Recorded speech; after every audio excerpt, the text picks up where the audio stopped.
Hey, what's up YouTube? Andrew Olson here. I just finished my final inspection on this 8 kilowatt system, and I wanted to talk about DIY solar with you. Talk about how we can save thousands of dollars by, maybe doing some things ourselves, but then what are those things that you want to spend extra money on? What are those things that you want to save money on? What are those dangers of doing this process that you maybe want to watch out for, and who can help you overcome those dangers? That's really the topic of this video. I'm going to try to give it to you in about 30 minutes if I can, and walk through some of the things I've learned about the electrical code, about how to do solar, and a lot about this process. So first of all, let's talk about just, the planning. So here I am on the roof. I am now in October 2024 running this system, and it's really satisfying to have gotten this far. And you kind of just have to, first of all, make a plan. I know that people talk about that in a lot of different ways, but it's going to take you about 100 hours of work or more. And so kind of budgeting that into the process. Everyone starts maybe the same. They see a deal on some solar panels online and they think, I can do that myself. And even me, I've got some hardware background. My dad's an electrical engineer. So I've got a little bit of electrical background as well. And I thought, well, this will be, simple enough. Whoo, it kicked my butt. It kicked my butt. So learn from some of my failings. It is not an easy process, and it involves a lot of planning. So plan your time accordingly. There's going to be a few days that are just really swamp days. Number one, the day that you decide to install all of the racking, it's going to take a lot of time. You're going to be frustrated as you're trying to find the studs, and there's some tips there, but that's going to be a full day. The day that you decide to run the wires is a full day. The day that you decide to put up the panels is a full day. The day that you decide to put in the electrical hardware, we're talking the construction of the conduit system, that's a full day. And then I would say there's probably another full day in there and just working with your electrician to get it all set up and looking right. So anyway, plan. Planning starts with chalk. Get up there on the roof if you're doing rooftop with some chalk and mark out the dimensions of your proposed array. Learn the dimensions of the panels that you're working with. Many panels, modern panels, are 6.5 feet by 3.5 feet. And use those dimensions and start making some chalk lines on your roof. Chalk washes off just great, and it's a tip I learned from some roofers. Another thing is start watching YouTube. You're already in the right place if you're on this video. Start watching YouTube. I found a few really helpful videos that steered me in the right direction and away from some easy mistakes. One of them I have to thank is Justin Project. He did a YouTube video and he talked about peak output power on Enphase systems. Now, the system that I chose is Enphase microgrid system or microinverter system. And the reason is I've seen a lot of part failure on string inverters. It's large investment to buy a string inverter, and you're really hoping it doesn't fail. Microinverters like Enphase, it distributes that risk across a number of devices so that if one single inverter fails, just replace that one. And they have a track record of really durable systems and working really long and hard. Okay, so Justin talked about his regrets with his system, and he talked about peak output power. He installed some 7+ microinverters with some larger panels. And in the end, he was kind of wishing he would have gone with the Iq8 system because it has a peak output power of 384 volt amps. Just be sure to know your specific specifications on whatever microinverters you pick. We picked these, and then we picked a 390 watt panel to go with them. Notice that the pairing is up to 540 watts, but that's just the compatibility. The peak output of these is going to be 384. So keep that in mind. We went with the Canadian Solar 390 black. I thought they looked pretty good. They've got a little bit of a warranty, and Canadian Solar is a pretty good brand. They've been around a while. I like them. So once you get the planning done, you're going to be, learning some things about the different components and starting to put the pieces together, putting some orders together. It's okay to put some orders together. Realize that shipping is a big part of this expense. You're trying to get, these components that came on a ship from China over to wherever you live, and there's going to be some freight charges there. And the frame and racking material, it works much the same. These things need to come from somewhere. I wanted to try to get everything as cheap as possible. So I bought a lot of components on eBay. The microinverters I bought were from eBay. And then these I bought on a website called Solar Town, and they got me these Canadian solar panels for pretty cheap, and the delivery was good. I would recommend ordering maybe 2 more panels than you need. That way, if any break on the way, you have a plan, and then also you have some spares if anything goes wrong. And maybe some things to experiment with. They did break 2 panels, and we had budgeted for an additional 2 panels, so that worked out really well. All right, this is what my system looks like now in the Enphase app. Another great reason to go with Enphase is because you get this great data. I'm going to get out of the way here so you can see everything. I found out that I saved 40 pounds of CO2, and I generated this amount of power. This was it would have been yesterday. And I like how it pulls in, like, this is how much you imported, this is how much you produced, this is how much you exported. And it pulls it all into this one slick interface that you can access on the smartphone or on the web, and you get these really data-driven insights from that. So I've really been a fan of the Enphase system. My system was only commissioned 3 days ago, but so far I have some really great data insights from Enphase. Okay, so you're making the plan. You're like, okay, I'm sold, Andrew. I want to buy an Enphase system and I want to put it up there, but can I actually do this myself?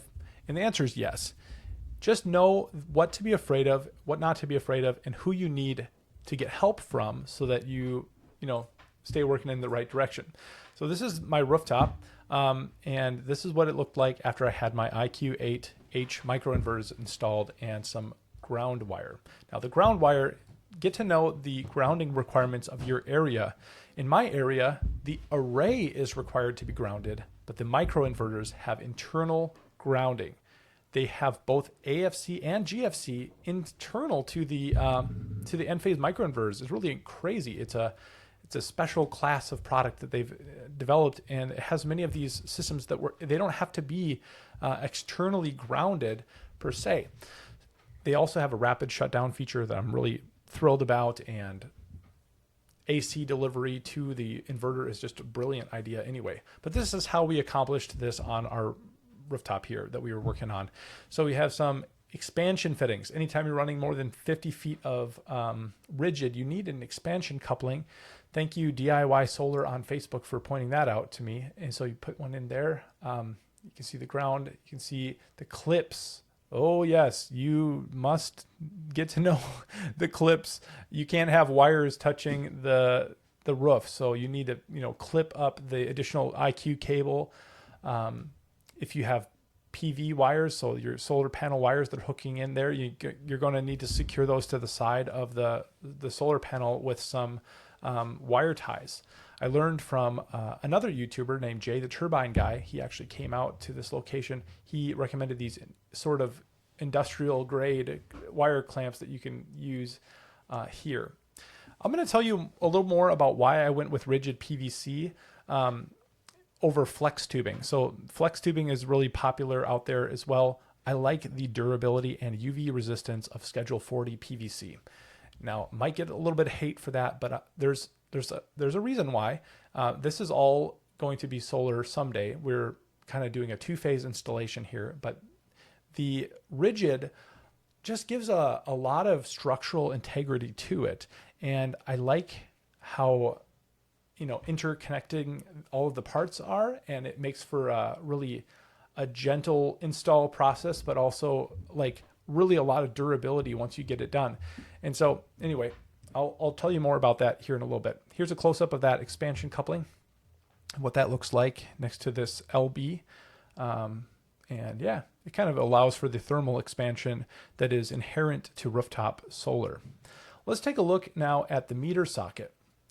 So we're going to come down to where that terminates. This is going to look really intimidating to some of you, but remember, you have local electricians who are very, very used to hooking these up.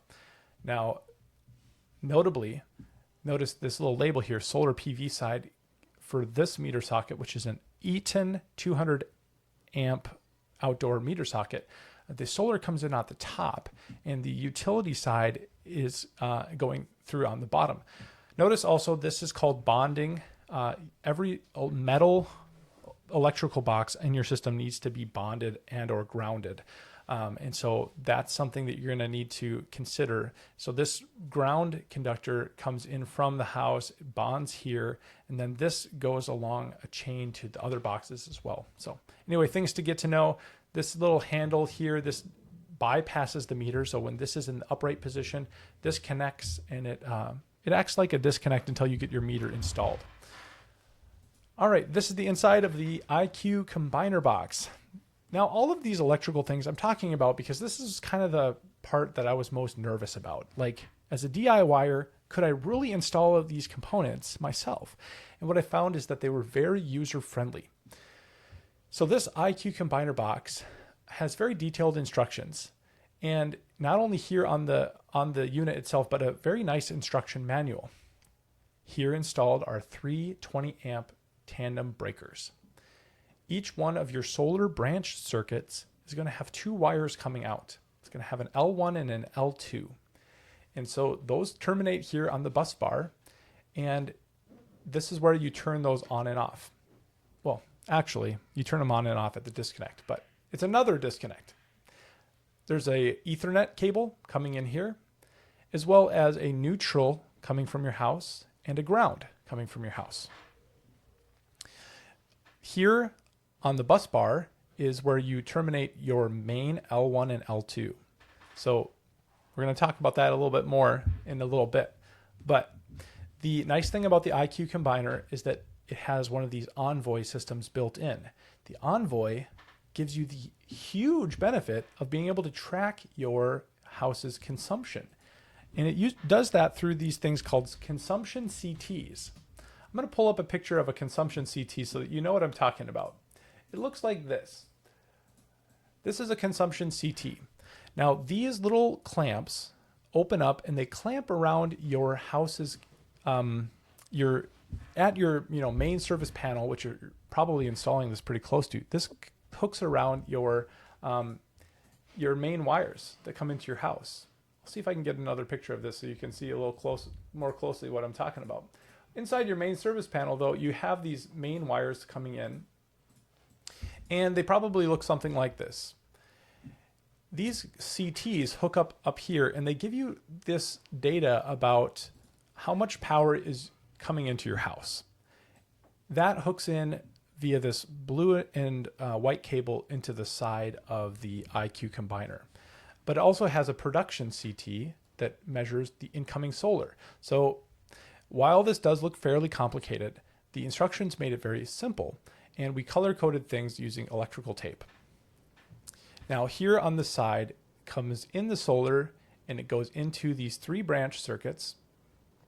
The solar then goes through the bus bar and into the line cables that go from the house, okay, from the main service box, okay? We're going to keep going, but we'll come back to this. Here's the disconnect. The disconnect, notice it has a utility side, which is the top. Our local utility wants the line side hooked up to the utility, and that's actually so that you can change out the fuses fairly safely. These are 60 amp fuses. This is a 60 amp GE brand disconnect. Our local utility, Xcel Energy, requires a handle disconnect with a visible disconnect process, which I can see with my eyes here when it's open. Okay, here you can see another bonding clip hooked in. We had a professional electrician come in for this part because although I constructed I put this physically on the wall, I put these components on here, I wanted a professional to do all of the torque specs, all of the NOAA locks, which is a material that goes on here to prevent rusting. I wanted them to come in and do that. Okay, every time that you enter a box, you need an insulating bushing, which is this thing here, this plastic bit. You also need what's called a locking nut, okay? A locking nut and an insulating bushing. So that means that if you're coming into an electrical box, you want a male adapter and then a locking nut and then an insulating bushing every single time. every single time. So that's one thing I learned as I was going through this process. I actually had no clue how it was done and learned a lot about it. But I'll tell you a little more about why we went with 1.5 inch rigid PVC. And it's actually the advantages of this is coming in right now because you've got a lot of allowable space for conductors on 1.5 inch. So we're going to talk about it more soon. Here we are back on the rooftop. This is with all the Iq8 microinverters installed. You can see there's some end caps installed here. And what we did is we did branch circuits of 10. So I have 2 branch circuits of 10 and some future wire for an additional 10. But the first stage here was 20 panels and we center fed them. So we did 1, 2, 3, 4, 5, and then 1, 2, 3, 4, 5. That's one circuit, and they meet together in the J box. And then we did 1, 2, 3, 4, 5, and the other side of the roof to be the last one. But they all come together in the center, and it's recommended by Enphase to do this so that the V rise isn't too high, because every time you have a microinverter, it's raising the voltage. And so if you have at the end of a string of 10, you'd have quite a bit of V rise, but if you center feed it, there's a bit of an advantage there. So maybe give that a shot. All right, here I am again. I was gone for a little bit there. Here's one of the things I had to learn, which was how do you mark the roof truss spacing? It is the hardest part of this whole thing, believe it or not, is to nail that lag bolt in correctly into the truss. And oh man, I can't tell you how difficult this is. If I was to do it over again, my advice to you, rent or buy I think it's a Hilti brand stud finder that is rated for rooftop, or any rooftop stud finder that you can find, and save yourself some serious hassle. Okay, because here's what I ended up doing. My little life hack was I went into the attic with some spray paint and some 2x4s, and I laid them out and I marked them with the spray paint. I took those same spray painted ones up to the rooftop, and then it actually did work. This process did work. But if I was to do it over again, I would have gotten the Hilti brand, because it would have just saved me a lot of time and guesswork. And you're installing these rails, and I'm going to get into that process here in a second. What is this? What's all involved here? It is hard work. It is construction. It is out there in the sun or on the roof. And so one of those bits, like, what should I be afraid of? You're going to need to figure out how to be operating safely on a rooftop. If you're doing a rooftop solar, that might involve a harness. It might involve some safety equipment. It might involve buying a brand new ladder, but do it safely. If you're going to do it yourself, you're saving some money. Spend a bit of that money on yourself and your own personal safety. Okay, let me talk to you about IronRidge flashing systems for a second. Okay, here's an IronRidge flashing. I'm going to tell you why this is worth it. Notice this little bit of metal. That is so worth it, friends. So this pushes up underneath the shingles, and then it creates a waterproof scenario here. You don't want to be putting 30 or 40 holes in your roof without a plan, okay? But this has a great plan. The plan is this: you identify where this belongs, you drill down with a normal drill, and if you hit the truss, you then fill this in with a roof graded sealant. I think the one I bought was from Home Depot. It's called like isometric sealant. You put that inside this little hole, and then you drive your lag bolt through, and it makes a very nice seal. This has also got a gasket on there to be watertight. The whole scenario is all very good and watertight, and I was super happy with it. You might notice that I adjusted this. This is one of the IronRidge main bolts here. But this, I installed it first at the bottom, and then Jay, the turbine guy, was out here kind of giving me some consulting, and he said, yeah, you want to get that to the top. You want the most airflow possible under your rails to give you the best cooling. So anyway, get some people on your team who can give you some straight up advice, maybe come take a look. I would highly recommend touring a few local installations if you can, and see how did they do it. What did they do right or wrong that you can learn from. Okay, so IronRidge makes a great product. I was so happy that I decided to go with them. The XR100 system is what I ended up getting, which is rated for a up to 5 foot 4 inches span.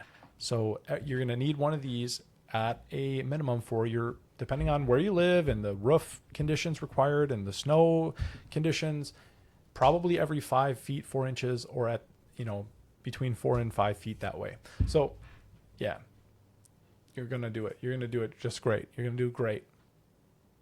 Get a drill, get a Milwaukee cordless set, and go to town and have a lot of fun. And yeah. Speaking of Milwaukee, this is one of the things my tool set did for me. I picked up one of these diamond bits on Amazon. This one's for a 1.5 inch hole, and I saved myself some money by drilling a service entrance into the side of my house. And that was a bit of a big gulp moment, but we actually did it. And it was kind of fun, actually. So anyway, I'll tell you more about this service entrance in a little bit.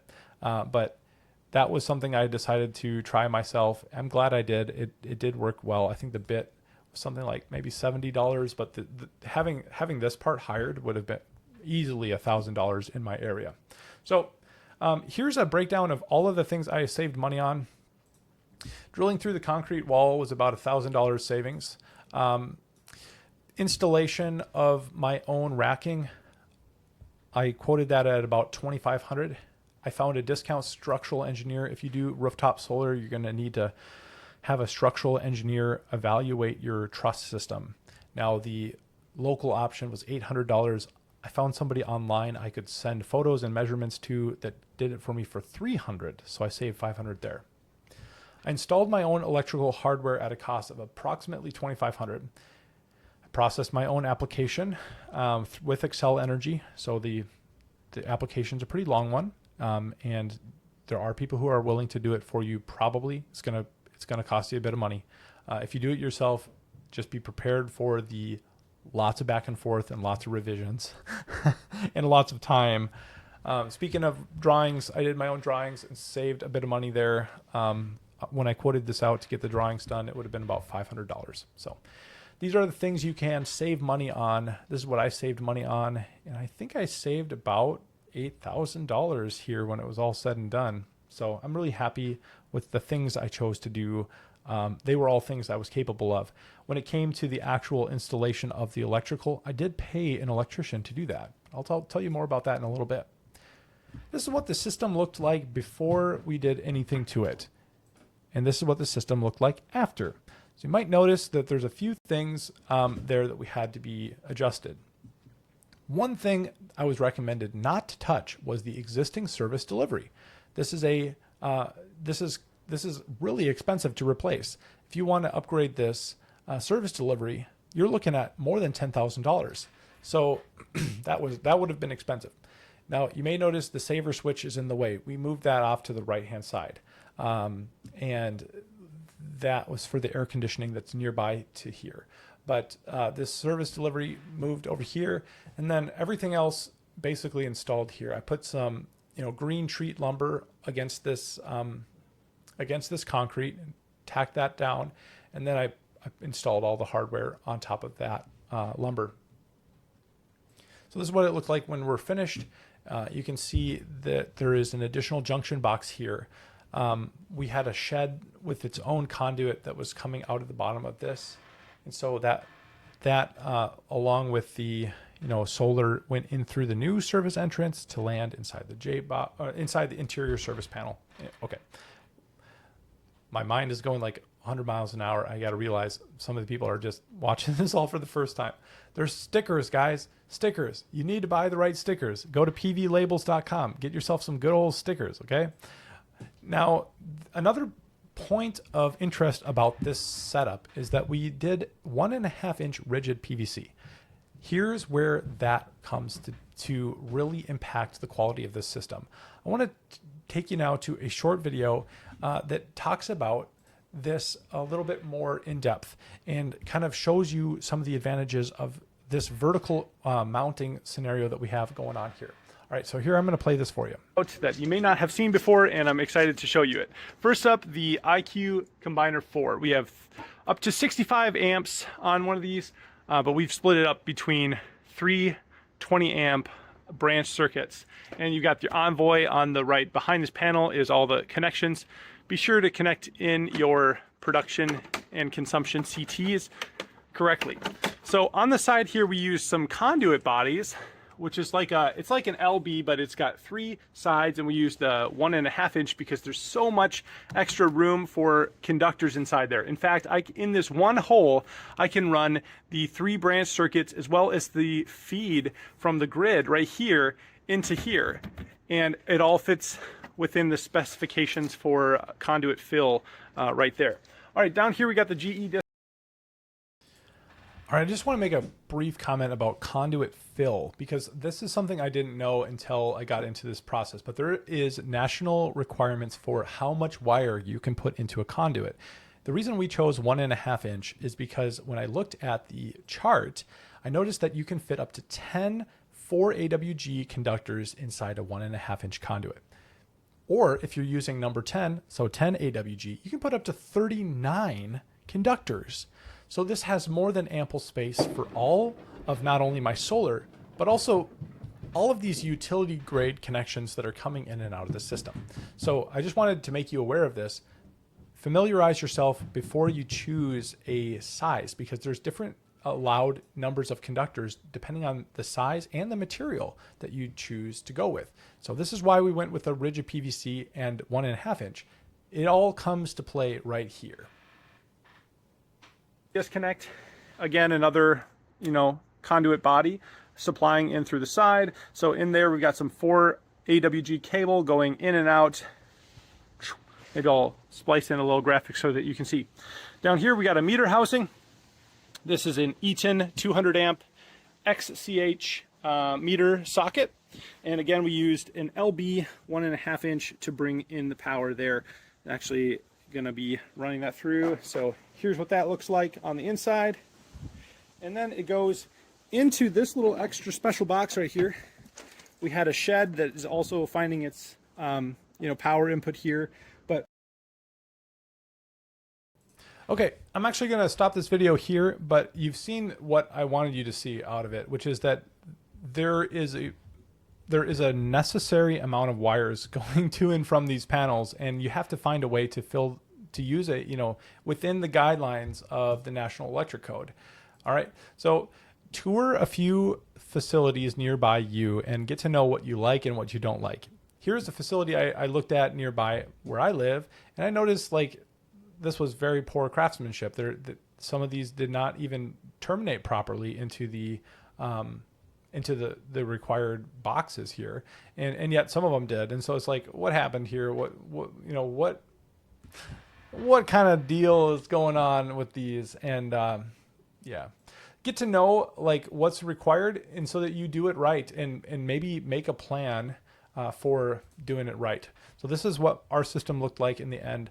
We used these conduit bodies, and those went to a 1.5 inch male threaded nipple. It goes into each component, and I'm allowed up to 10 conductors. I only used 8 4 AWG conductors in and out of this disconnect, and then another that was 4 for this one as well.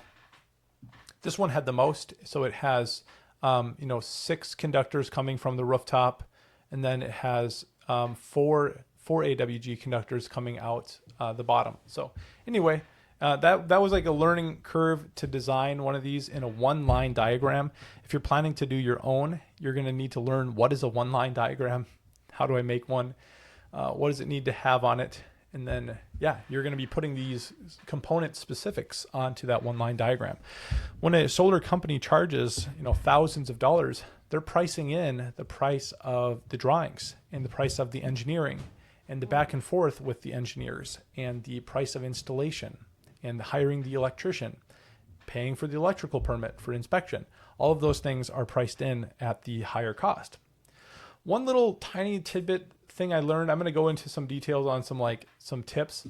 This is what a meter socket looks like when it comes to you from the box. Notice this jumper. The jumper goes from the neutral to bond the housing. That is not allowed. You can only have one place in your whole electrical where the neutral is bound to the ground. and that's in your main service panel typically. And so anyway, if I had left this little jumper in, I would have probably failed my electrical, because I'm sure the electrician would have caught it. But yeah, this is why you want to have a few eyes on your system. You want to have the electrical inspector. You want to have possibly a master electrician helping you with some of these final terminations. They're also going to make sure that all of these lugs are all tightened to specification. They need to be torqued to a certain number of foot-pounds so that the system operates correctly. So consider what you want to spend money on. If you don't like touching wires and you don't like the hazard there, maybe hire this out. I will say that for me, I knew that the whole system was without power until we flipped the switch for the first time. So I felt comfortable working on some of these wire terminations. But you're going to need to get probably some professional assessments eventually. This is the actual cost that I paid to go solar.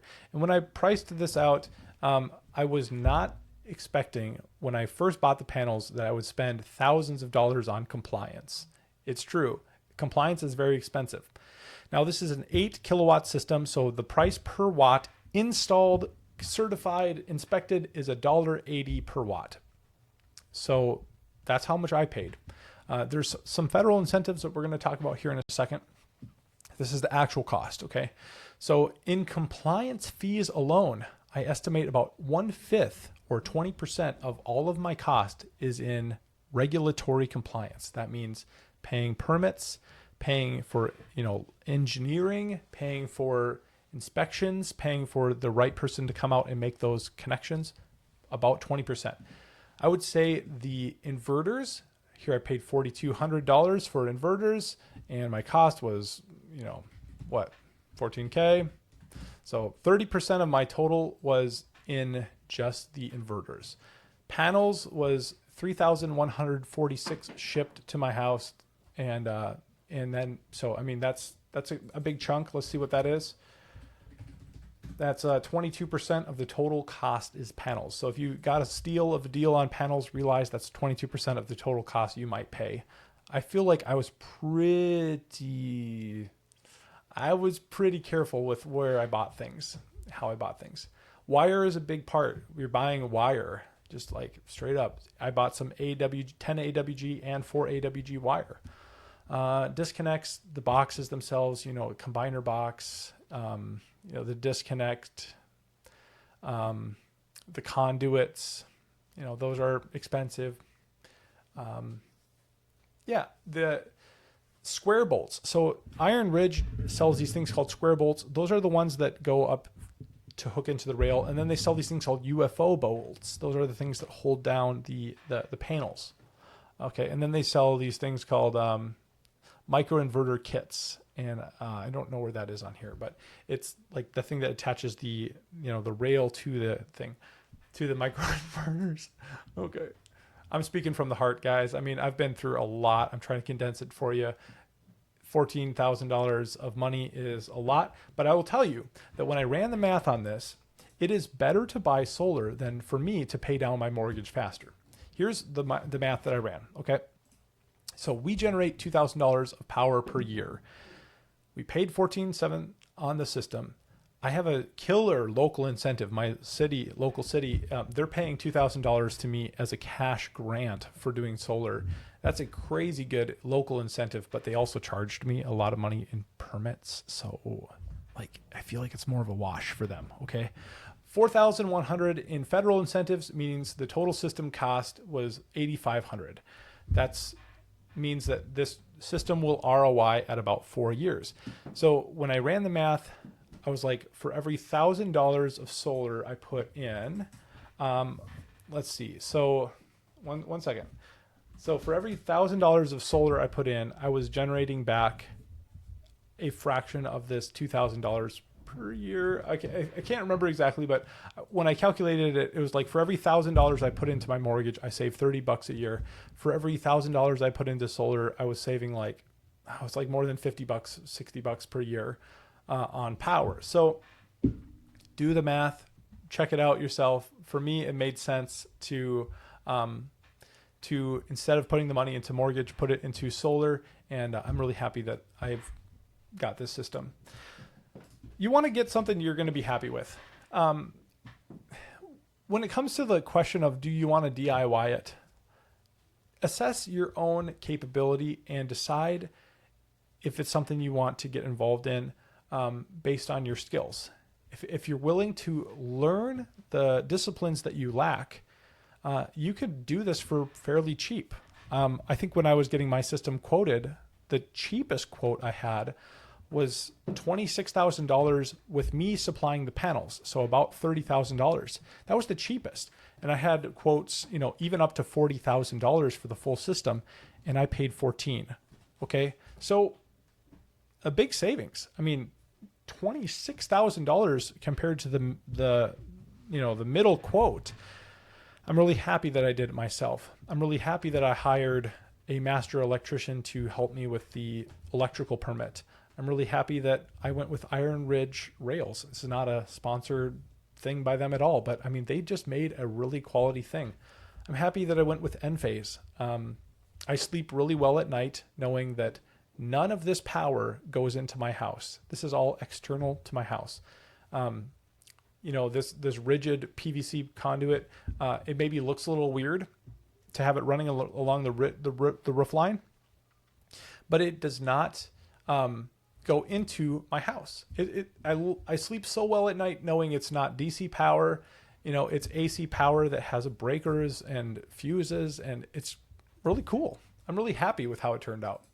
So do something that you're gonna like. I can tell you that it's just so much fun to live in this house now that we have it, and now that we're creating our own power, I probably check it more than I should just to see like how much power did I do today. But yeah, center feed your system, watch lots of YouTube, learn from people who have done their own systems, and maybe get some professional advice. If you have an installer near you who might be willing to give you some paid or free advice, it might be worth paying them a little bit of money. I'm so thankful for the technology that we have available here, that my family is now living off grid. We lived off grid in Africa for a time, and now we're living off grid here in the US, but it's really fun. Have fun with your system. You're not installing this for anyone else other than yourself. And the great thing about DIY is you are involved in every step of the process. So if you're cutting corners, you're the one who suffers, right? And you're not going to cut corners because this is your house, right? So you're going to do it the correct way. I will say that, like, if I was to do this over again, I probably would have gone with some slightly higher wattage panels anyway. I think my system produces like 5 kilowatts at peak. So even though it's rated for 8, it produces 5 on a sunny day. Like, solar efficiency is increasing, and it'll get there. But have a lot of fun, guys. I think I'm probably going to park it there. There's probably lots of little bits of detail I could go into here, but I've given you the basics. I had to learn some electrical. I had to learn some roofing. I had to learn some project planning and some engineer design work. And when I started this, I had thought, like, could anyone do this? Could anyone DIY their own system? The answer I came up with is no. I don't think that just anyone could, but I think that anyone probably could. Yeah, this is not for everyone, but there are a certain type of people who are just got a tenacity to them and like just a I will figure it out sort of attitude. If that's you and you have an I will figure this out attitude, this is absolutely something you can do. And you can save thousands of dollars doing it yourself on solar. And you are going to have some people who come along who help make sure it's done right. Your electrical inspector, as much as you might not like them or whatever, I have a great one. They will help make sure it's up to spec. Your utility will help you make sure it's up to spec. And for some of this stuff, you're offloading the responsibility onto others. Like you're trusting that Enphase did the right job when they made the thing. You're trusting the solar panel company did the right thing when they made their setup. So it's not all on you, but just accept the types of risks that you're about to take. If I had the space, I would have done a ground mount system because I could have built a larger one and it would have been a lot less engineering and stuff. But I'm really happy that for the place that we live, it makes a lot of sense. It's just really durable and really happy.